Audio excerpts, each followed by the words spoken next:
एक बार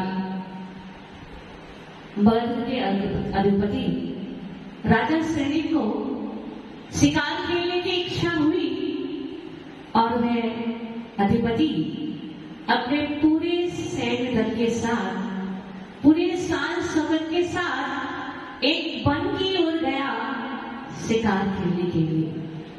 जिस वन में वह गया वहां पर पूज्य मुनि यशोदा सागर जी महाराज खड़गासन में ध्यानारूढ़ थे। वह सैनिक अपने सैन्य दल के साथ जा रहा था। अचानक उसकी दृष्टि उन वनराज के ऊपर पड़ी। उसने पूर्व में कभी भी किसी दिगंबर मुनि का दर्शन नहीं किया था। उसको बड़ा आश्चर्य हुआ कि ये इस प्रकार से कैसे है। उसने अपने पीछे आने वाले पार्षद से पूछा, ये कौन है? ये कौन है जो निर्वस्त्र है, जो स्नान आदि क्रिया से रहित है और इस प्रकार से खड़े हैं यहाँ वन में? कौन है ये? जो पार्षद था वो बौद्ध था, जैन धर्म का, हम सभी जानते हैं। उसने जवाब दिया, महाराज आप इन्हें नहीं जानते, ये तो महारानी चेला के गुरु हैं। बस इतना सा सुनना था कि राजा के संतप्त हृदय में चिंगारी जल गई। क्यों? क्योंकि पूर्व में रानी चेलना ने बौद्ध गुरुओं को उन्हीं के जूतों के टुकड़े कर करके घी के माध्यम से खिला दिए थे। तो राजा इस इंतजार में ही था कि कब उसे अवसर मिले और कब वह अपने गुरुओं के अपमान का बदला ले। अवसर मिल गया था। वह सोचने लगा मैं किस प्रकार से अपने अनादर का बदला लूं, अपने गुरुओं के अवनय का बदला लूं। धीरे धीरे चिंतन किया और क्या किया उसने? 500 खूंखार कुत्तों को छोड़ दिया मुमताज की तरफ। कुत्ते वो सामान्य नहीं थे, बड़े बड़े दाढ़ वाले कुत्ते थे और ऐसे लगते थे जैसे कोई सिंह हो। इस प्रकार से वो जो सिंह के समान जो कुत्ते थे, उन कुत्तों को राजा श्रेणिक ने अपने गुरुओं का अपमान का बदला लेने के लिए मुनराज के ऊपर छोड़ दिया। पर क्या हुआ?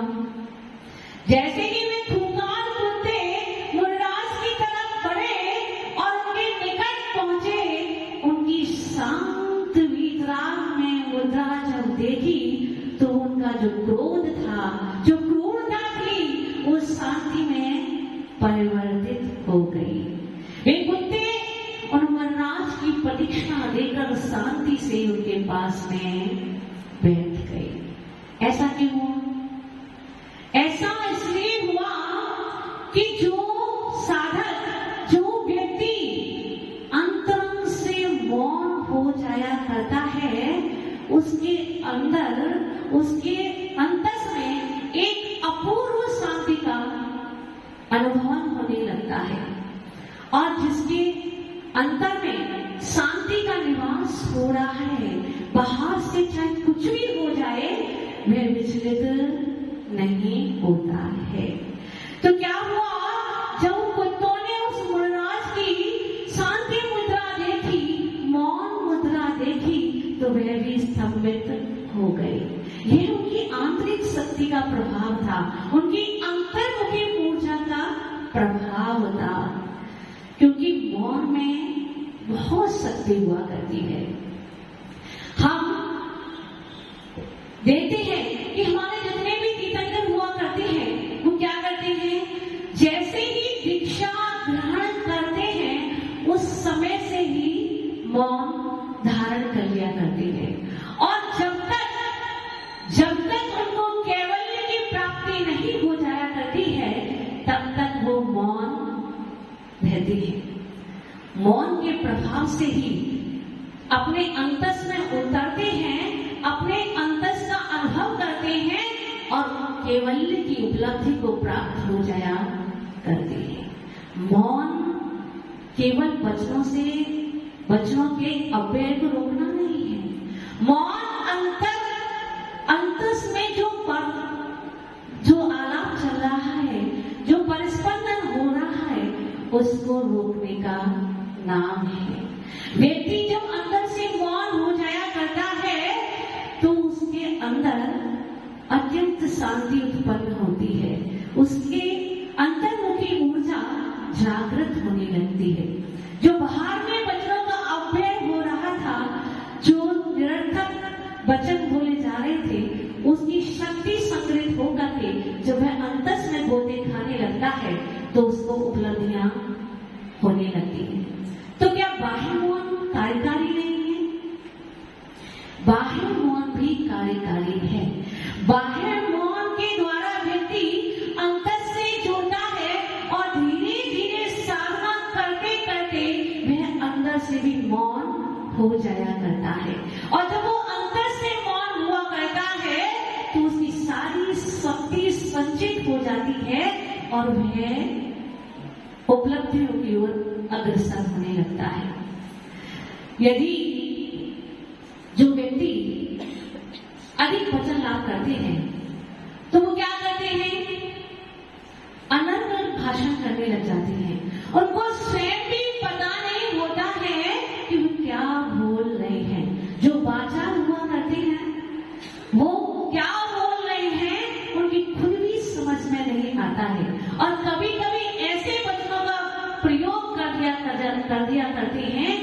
जहां झगड़ा नहीं होना हो वहां भी झगड़ा हो जाया करता है।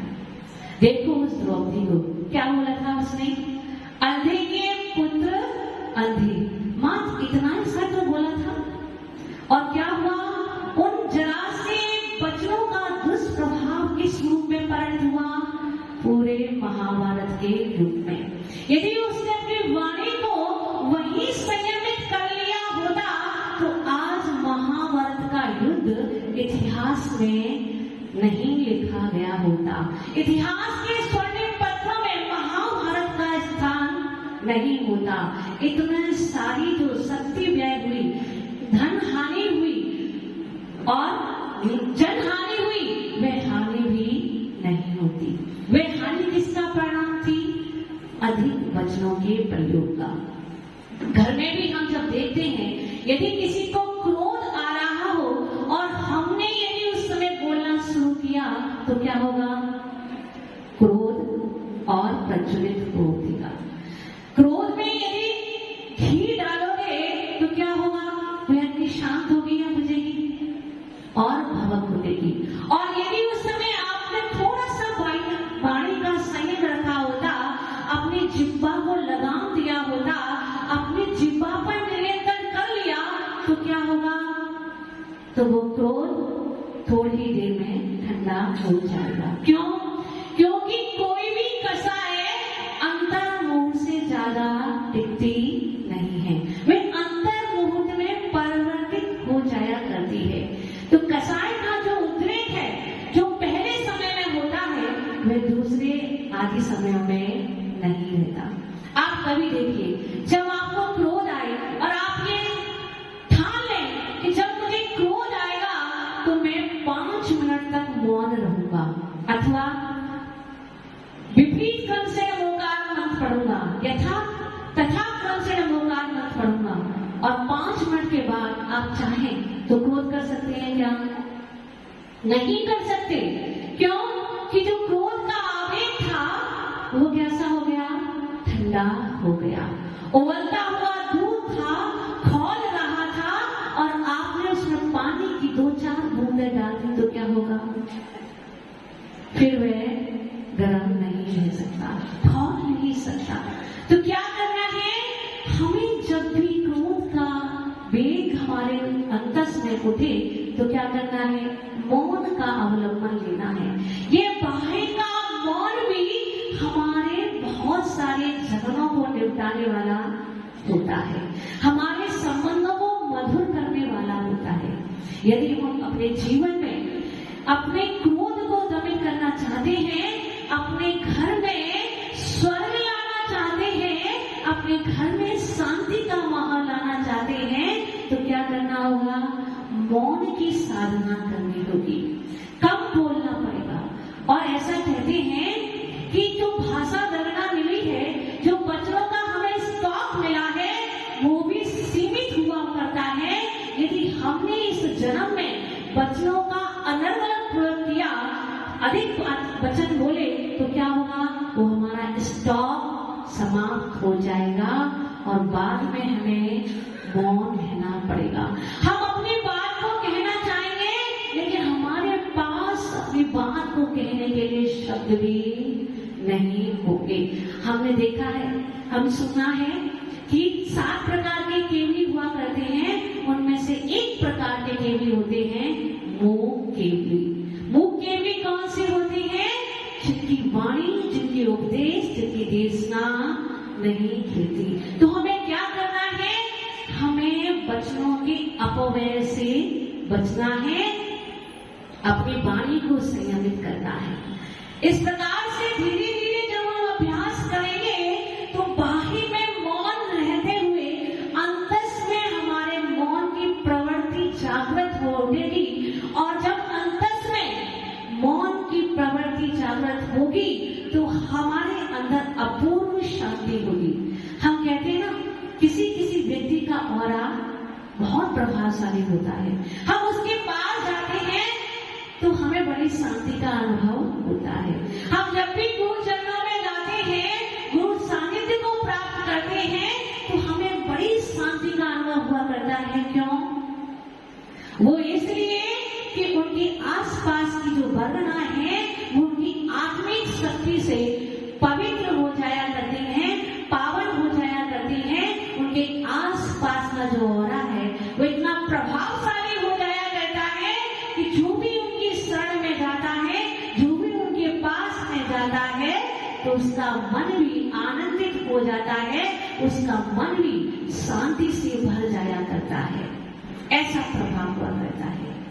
तो बंधुओं, हमें अपने जीवन में अपने वचनों के अपव्यय को रोकना होगा।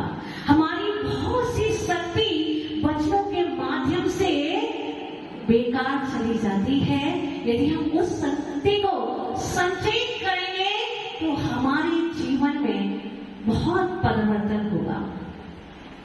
हम जब देख रहे हैं, ये तो हमारे साक्षात देखने में आता है कि जो व्यक्ति कम बोलते हैं उनका किसी से झगड़ा नहीं। मौन केवल बाहर से रहना, बाहर से वचनों को बोलना नहीं है। वचनों को बोलने से रोकने का नाम मौन नहीं है। मौन तो अंतस की साधना का भी नाम है, और दोनों एक दूसरे के पूरक हैं। जब तक आप बाहर से मौन नहीं होंगे तब तक आप अंतस से भी मौन नहीं रह सकते हैं। अंतस में मौन रहना है तो बाह्य मौन की साधना करनी होगी, बाह्य मौन का अवलंबन लेना होगा। और जब आप अंतस से और बाह्य से मौन हो जाएंगे तो आपके अंदर अपूर्व शांति होगी। आपके पास फिर आकर कोई भी कुछ भी यदि बोल दे तो उसका आप पर प्रभाव नहीं होगा। आप किसी भी परिस्थिति में होंगे, कहीं भी होंगे, कोई भी संकट आ जाएगा, कोई भी कारण ऐसा उपस्थित हो जाएगा जो आपको दुख दे सकता है, आपको प्रभावित कर सकता है, आपको अनंत दुखों का संचय करा सकता है, पाप का बंध करा सकता है। लेकिन ऐसा बंद भी आप नहीं कर सकते जब आप मौन रहना सीख जाएंगे। क्या कहते हैं? Speech is silver but silence is gold. बोलना कैसा है? बोला तो चांदी के समान है। बोलने से हमारी भावनाएं दूसरे तक पहुंचती हैं, बोलने से हमारे भावों की अभिव्यक्ति होती है। लेकिन क्या जो लोग बोलते नहीं है उनकी अभिव्यक्ति नहीं होती? ऐसा है क्या?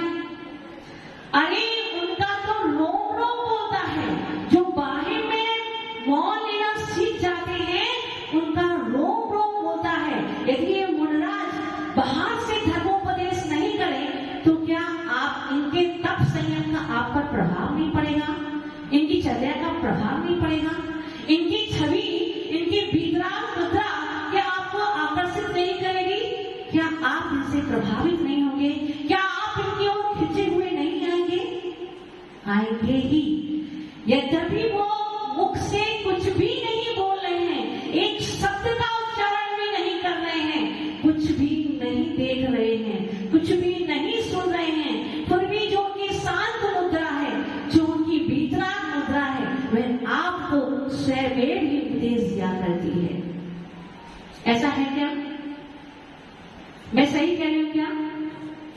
ये शांत मुद्रा उनकी आपको क्यों अट्रैक्टिव करती है, क्यों प्रभावित करती है? कि वे अंतरंग में उतरते हैं और अंतरंग में जो मोती पड़े हैं उनको चुन चुन के लाते हैं और अपनी साधना, अपने संयम से अपने जीवन में इतनी ऊर्जा का संचार किया कर लेते हैं कि जब वो आपके सामने होते हैं तो आप स्वयं पागल हो जाया करते हैं, उनकी ओर खींचे चले आया करते हैं।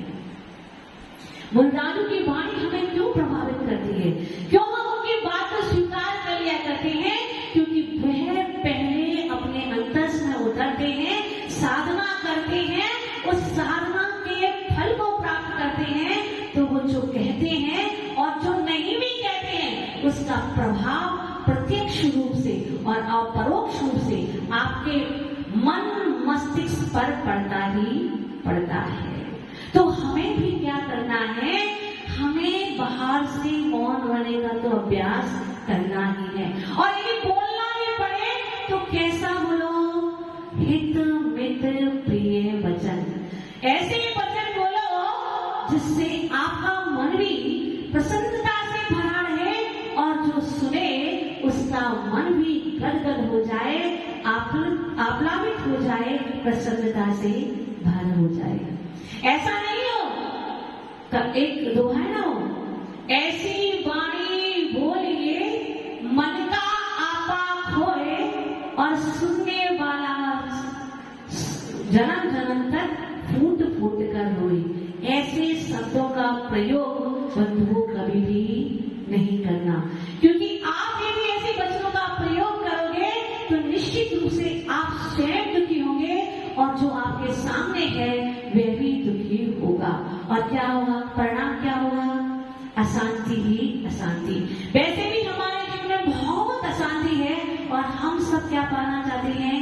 सुख पाना चाहते हैं, शांति पाना चाहते हैं। तो उस शांति का अनुभव करने के लिए और पूरे वातावरण में प्रसन्नता का अनुभव कराने के लिए, शांति का अनुभव कराने के लिए क्या करना होगा? वचनों के अपव्यय को रोकना होगा, वचन वर्णा को रोकना होगा, अपनी वाणी को संयमित करना होगा। और जैसे जैसे हम ये अभ्यास करेंगे वैसे वैसे हम अंदर से मौन होना शुरू हो जाएंगे और बाहर से मौन, अंदर से मौन, फिर देखना आपके अंदर भी उस शांति का अनुभव होगा, उस सुख का अनुभव होगा जो आप पाना चाहते हैं। तो क्या करना है? वाणी या पहले तो वचनों को बोलने से बचना है, और यदि बोलना भी पड़ जाए तो कैसे शब्द बोलने हैं? हित मित प्रिय वचन। तो हम अपने जीवन में अच्छे वचनों का अभ्यास करें और अंदर से बाहर से मौन होते हुए अंतर के मौन की साधना करें। आचार्य भगवान को भी सुनना है, वही परम पूज्य आचार्य श्री सुंदर सारे देव की